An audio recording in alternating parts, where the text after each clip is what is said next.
ให้เธออภัยเรื่องวันวานไม่คิดดึงดันให้มันยิ่งเลวร้าย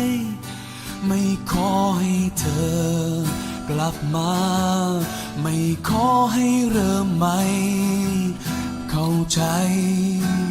ฉันเข้าใจเธอ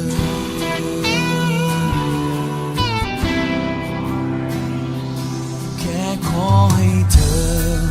จดจำไว้ในใจ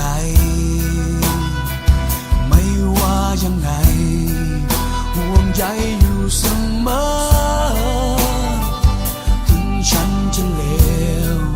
แต่ในส่วนลึกแล้วรักเธอ